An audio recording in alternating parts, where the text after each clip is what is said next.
What's going on, everybody? Thank you so much for coming back to another video. And in this video, it is the first of many gaming reviews to come. This is my review for Kingdom Hearts 3. So before I get too deep into my review, you know this channel is about movies, TV, and I have a lot of Star Wars content planned as well.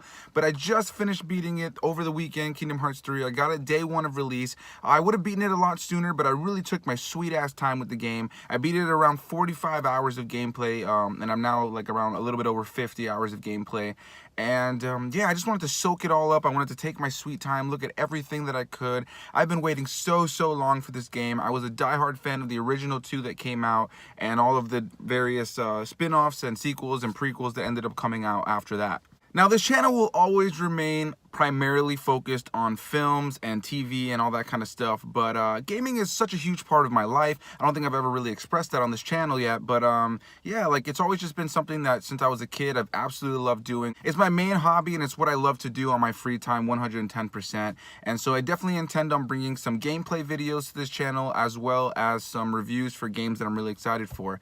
I'm a GameFly user, and I've been a GameFly user since the PlayStation 2 era, and yeah, like I'm always playing new games. I currently have Monster Hunter World there inside the house, so I don't know if I'll do reviews for every game that I rent, because I've rented and played through so many games on a consistent basis.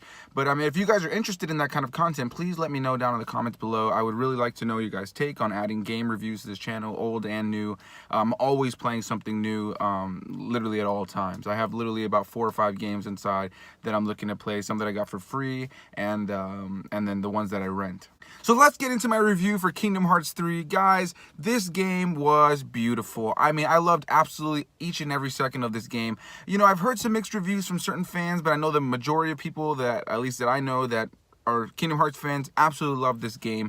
And there are definitely some negatives, but there's so much more positive for me in this game. This was a love letter to the fans, as well as a game that for me just gave me everything I wanted in a new Kingdom Hearts game. So right out of the gate, I loved the gameplay of this game. So smooth, so fluid. I love the new additions that they added to the combat system. I just like easily one of the most fun and exciting combat games that I've played in a long time. One of the best RPGs I've played in a while. I just genuinely had a great and fun time playing this game from beginning to end. There was a smile on my face the entire time I was playing, and I was hooked into the story and everything happening 110%. I really have very little negatives to say when it comes to the actual gameplay that this game offered. I have very little negatives to say as far as the fluidity of the game. Like, genuinely, it just feels great, and it feels like a completely updated and revamped Kingdom Hearts for a new time. Now, if I gotta be a little bit critical about the combat system, what I can say is this is easily the easiest Kingdom Hearts game. You know, I remember struggling with every single Kingdom Hearts games on certain boss battles and certain issues, and in this game, majority of the struggle kind of came at the very end, specifically with the final climactic battle. And so that would be my biggest negative, is the game is a lot easier than previous installments, but that didn't take away from the game for me. It's still very exciting. There's still a challenge there to some extent, and for me, I found more fun in the figuring out how the combat worked for me. You know, what keyblade I liked using the most, you know, how quick I could be in a fight without getting you know, hit, and all that kind of stuff. I just enjoyed how fluid and how smooth this game felt. And I think that because of how smooth and fast-paced the you know, the fighting is and the combat system is, it's part of what made the game easier. So it's hard for me to give that like a full-blown negative when it's like, sure, it was a lot easier than previous games, but this one just felt like they gave you a lot more tools to be a better combatant in this game, which made it easier for some gamers who may adapt to that very easily. Now, as far as the narrative goes, I absolutely loved it, and I'm going to give my pros and cons as far as a storytelling perspective, but I absolutely loved what they did with this game and the story. There were some elements that were convoluted and a little bit kind of like, huh, what just happened? But as the game progressed, you know, it did all fall into place. And I think the biggest thing I could say about this game is that it really requires you to have not only played Kingdom Hearts 1 and 2. You cannot jump into this after playing Kingdom Hearts 1 and 2. I think any diehard or big Kingdom Hearts fan knows that, but I think a lot of people will jump into this thinking, oh, I played the first two a long time ago when I was a kid, and, you know, I would love to play this one, not knowing that all of the sequels and prequels and, you know, spin-offs that ended up coming out play an absolute huge part in this game. There are characters that appear in this game that are huge pieces to the overall lore of Kingdom Hearts, and they were not in the first and second game, and the game very much requires you to have played the other games that came out besides the first and second game.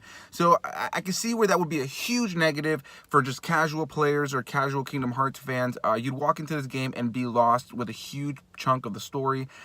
This game, as far as from a storytelling perspective, where the negatives lie for me is it didn't really set up its own beginning, middle, and end. It very much, you know, has setups for things that are resolved throughout the game, but for the most part, everything that's resolved was really set up in prior games. And of course, when you play anything that's this expansive of a franchise, and if you've ever played the first and second one, you already know that they were already setting up an intensely just very mind-fucking kind of game where you have to, you gotta know what's going on. You gotta pay attention. If not, you're gonna be very confused. And another thing I really enjoyed is that there's multiple times in this game where a specific character, you know, kind of refers to the fact that the storyline and the plot points are a little convoluted and a little bit just all over the place. And I love the idea that the game itself is self-aware of the fact that this isn't necessarily the most streamlined narrative to follow. But on an overall basis, I really, really loved the narrative of this game. I had so much fun returning to this world, seeing these characters again,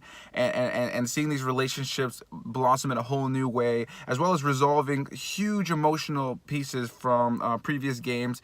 Yeah, I have very, very little negatives to give, outside of just recognizing that this game is not for everybody. The narrative is not structured for everybody. And it really, really does require that you have played the other games. And, you know, that I will say that's a negative. I think the game should have been able to have its own story while also resolving pieces of other games. You know, characters are just mentioned in this game as if you know who they are, and you wouldn't know who they are unless you played this game that comes between this game and before this game. And don't forget to play the final mix. That it's just it's a lot, you know what I mean? The timeline is really jank, and you know, it's definitely not an easy game to follow.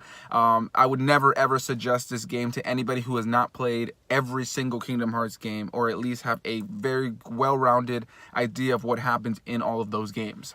So I've talked about the combat and the narrative. There's positives and negatives to both of those. Now let's talk about the graphics. I love them. I love the opening cinematic, absolutely beautiful, and all of the main cutscenes that were like the really well put together ones with the really nice graphics. Those were all so beautiful. They expanded the story and the lore of Kingdom Hearts, and gave me the feels every single time.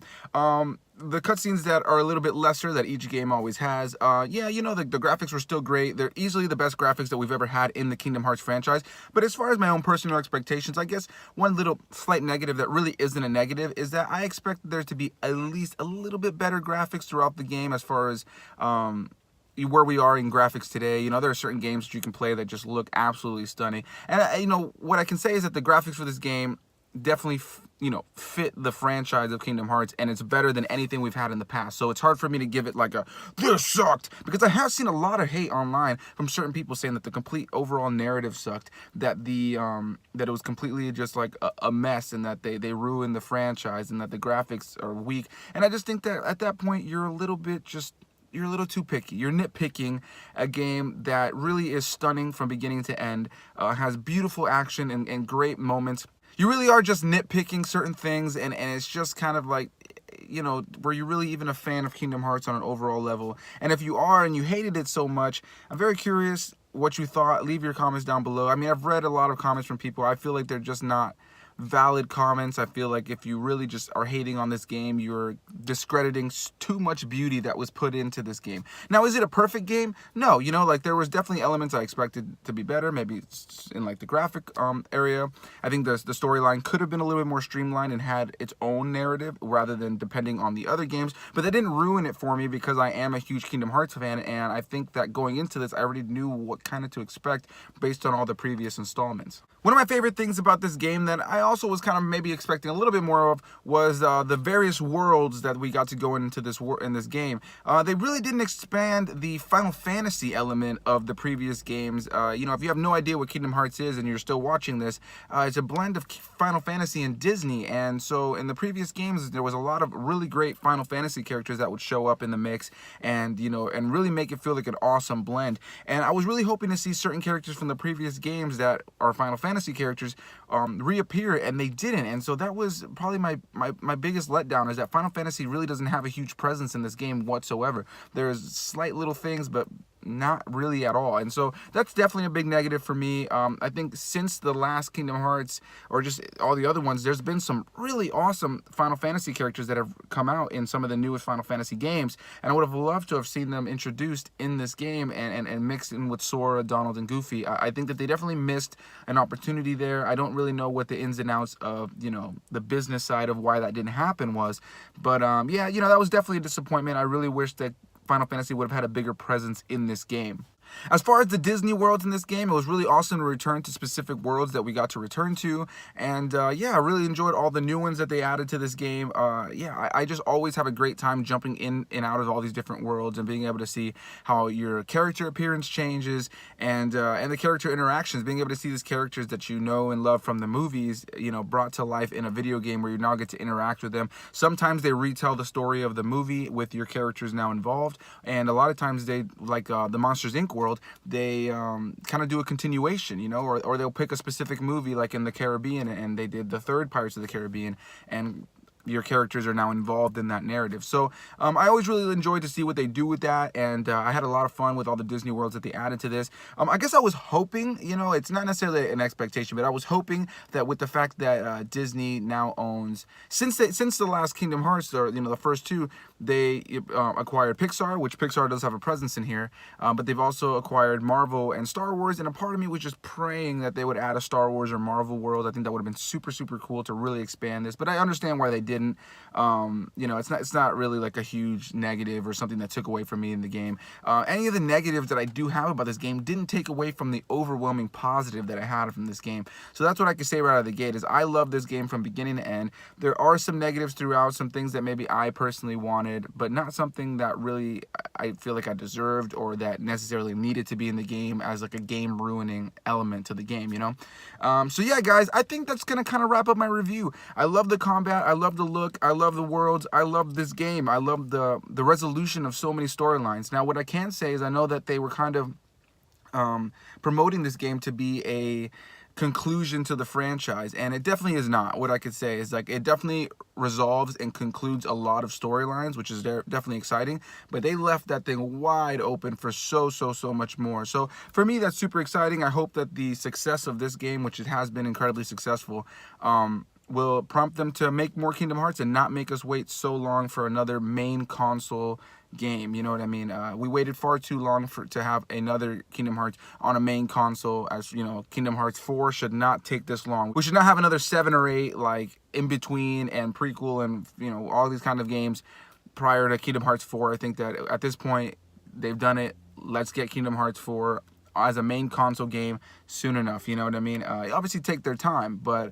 well, you know, they could definitely in this day and age put out a game in at least for the next few years. So yeah, guys, that's gonna be my review for Kingdom Hearts 3. What did you think about it? Did it take you back to your childhood like it did for me? You know, what were your pros? What were your cons? Did the cons take away from it too much for you? Or were you more like me, where the cons were there, but you kind of just leaned more towards all the positive elements? Another thing too, before I, you know, end this review, is I've seen a lot of people talk about the fact that they feel like when the game's over, there's nothing to do, and I could not disagree more. There's so much to do. I beat the game, and I was still going through, just looking, not necessarily for collectibles, because I got all of that. I got at least, I think I only have like 10 achievements or, like, you know, trophies left to get, and I got majority of everything before I actually concluded the game.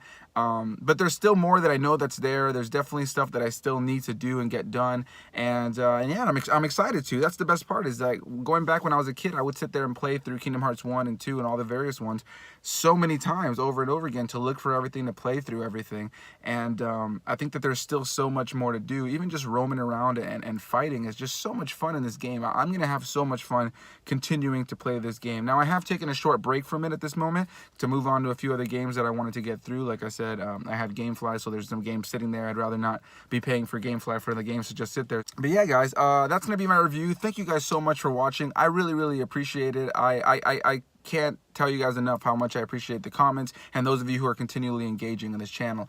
Yeah, let me know what you thought about the game down below. Like I said, hit that like button, subscribe, and I will see you guys in the next video. Bye-bye!